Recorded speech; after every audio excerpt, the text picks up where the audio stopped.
let's talk a little bit about marriage and divorce, since this is called Divorce Sucks.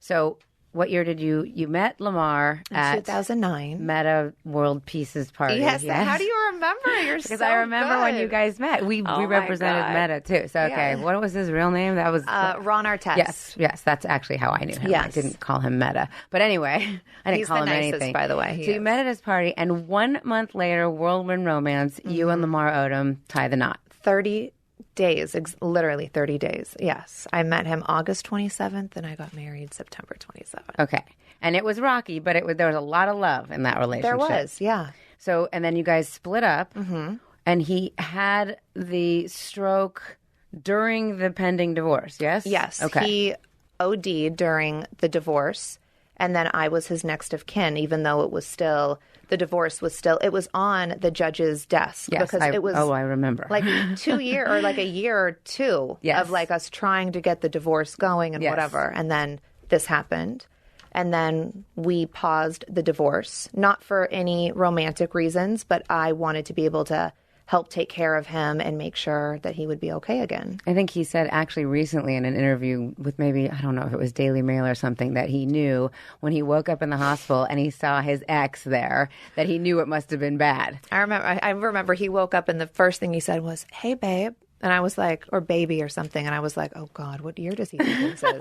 I remember I was like, oh, no, what did I do? Because I was like, does he know? And then he went right back to sleep because he was in a coma, woke up, saw me. I might have put him back into a coma. I don't know. He probably was terrified. And I was like, oh, shit. Meanwhile, I'm getting texts. Can you get it back? I said, get it back from where? It's in the black hole that is Los Angeles Superior Court.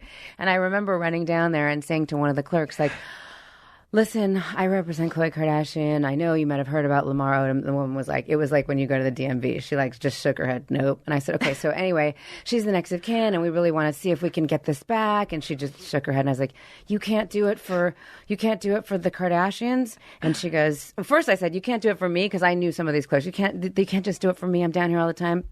Solemn shake that. Can you do it for Khloe Kardashian?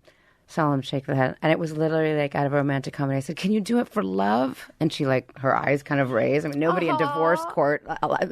And she like slowly, like the sloth in whatever that movie is, walks back to, and somehow she comes out with the paper. No. And I like ran back to my car and we were good. Oh, I didn't know that part. I just remember you were like, I was running with the paper. Like you had like the golden ticket in Willy Wonka.